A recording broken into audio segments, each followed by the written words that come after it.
Hello folks, I'm making a quick update. I'm going to show you a video update from the last one on the different colors between the LG OLED 2017 and the newer Samsung 2022, the S95B. So I think what might have turned some people off is that I used the Nikkor 24 to 120 millimeter on the lens, and it gave it a little bit more tint.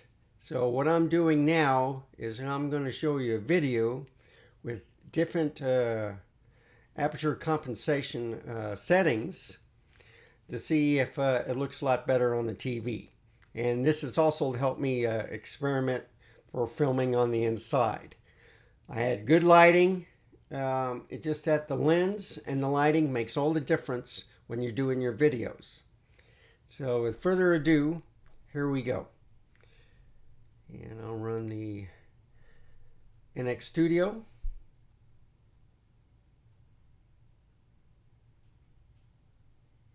It's loading right now. I'll put that over there. Okay, that should do it. All right, and let me see if I can.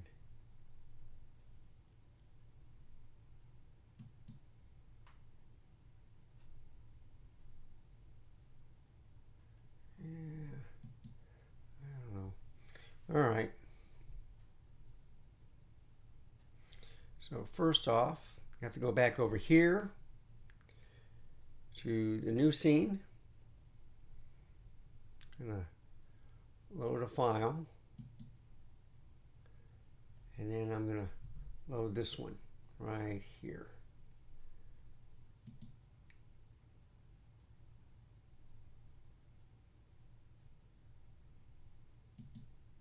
There we go. Oh, I hate these. Okay, come on.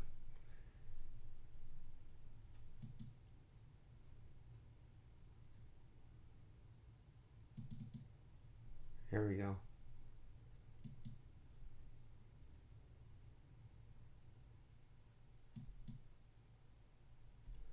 All right, let me go back to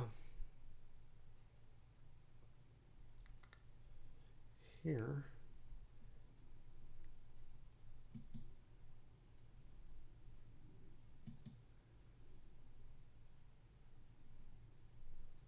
Okay, I guess I'll use QuickTime. Okay, folks, I'm going to do an update from the last video just to show you that I put this 40 millimeter, take that back, the 28 millimeter 2.8 at f2.8. The ISO is at 500, and it's the shutter speed is at 30. So anyway, this is at 2.8. I think it'll make a difference on viewing what's on the TV. And what I'm going to do is I'm going to mute this first. I'm just going to show you a video on the LG 65-inch. So this is a previous video I've done. And as you can see, the colors look pretty good. I got eye tracking, no problem. I'm using the Z7 II. And this is about the most important tool that you'll need. So you can see the colors are pretty good. If I change the aperture and I move it up, so this is at a +1. If I go to at 0, it darkens. Okay, so basically it may look pretty good right here. I have it at a 1 for the inside, but I have now at 0. And as you can see, as the video is going, it looks great. The skin tone looks just about right. I just updated the firmware to the latest firmware for this TV, which was made or built back in 2017. It's a great LG monitor. It's pretty bright. It's not as bright as the latest ones, and the HDR may not be the quality standards to the latest ones now, but as you can see, everything looks good. Now it might seem I'm a little bit more orange, but I got it at the actual settings on the inside. And when I'm looking at the screen, or if I use the viewfinder, which I'm going to use right now, I don't know if this will work. Put this back in. No, I don't think the viewfinder's working.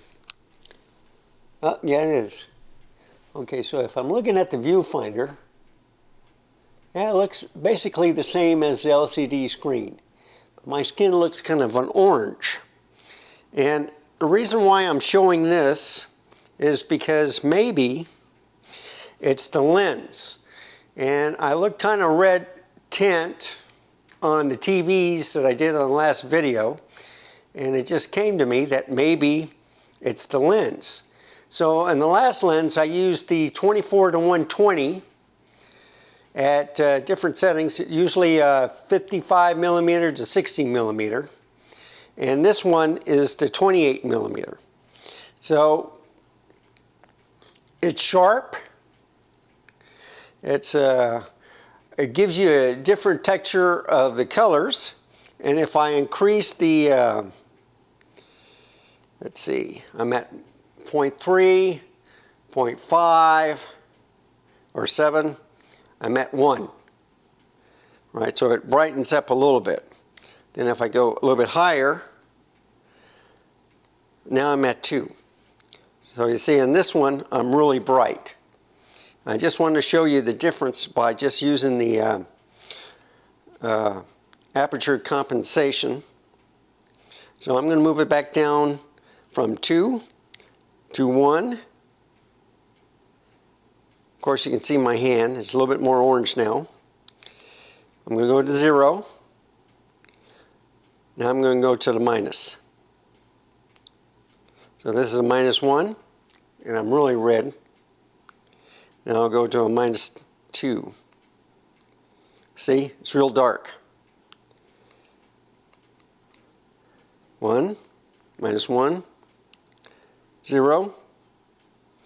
Let's get, it's going to change from the desktop. There we go. So here I am.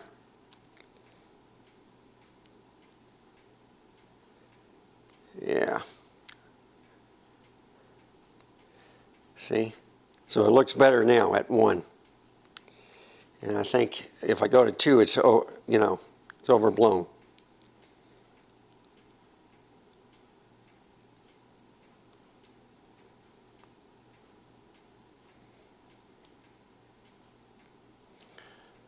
So,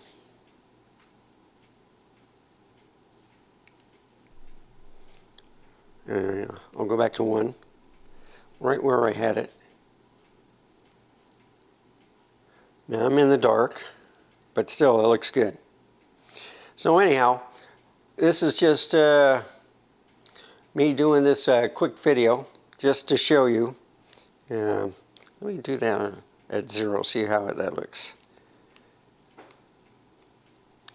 See, you always test your equipment to see how it works. So this is at 0.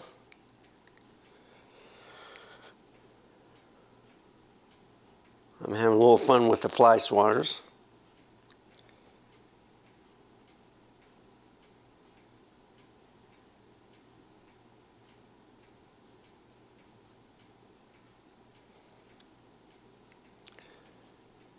So anyhow, I'll end this video right here and there, and I'll talk a little bit more in a little bit. Okay, so the video is over. You can see the difference with the different aperture compensations.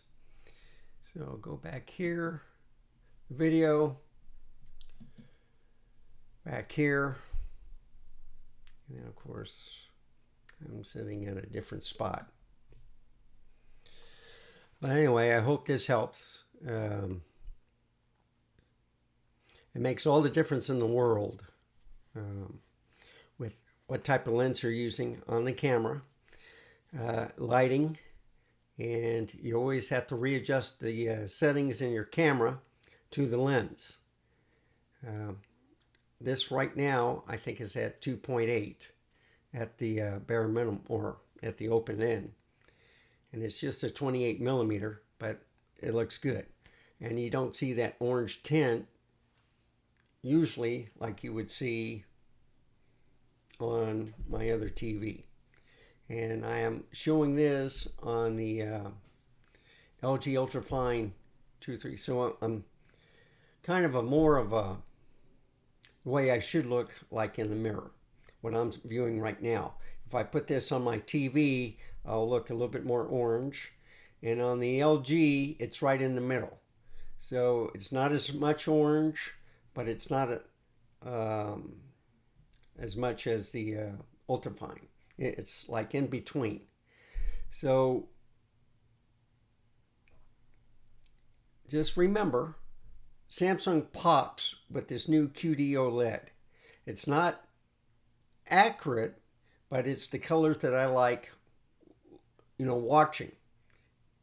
And there's different people that show different settings on TVs and stuff, but I got my settings differently. And the most important thing is I can use Ecamm Live, and if I put the video on the TV, it's more orange. If I leave it like I did now on the LG Ultrafine, that's the way I think it should look. So I should do that more often than just transferring over to TV. But that doesn't mean that I'll watch this video when it's rendered from YouTube on my monitor or on my big screen TV. And so anyhow, I hope this video was helpful. Just remember, give me a like, please subscribe, and write a comment if this helped you. So stay safe, keep smiling, and until next time, goodbye.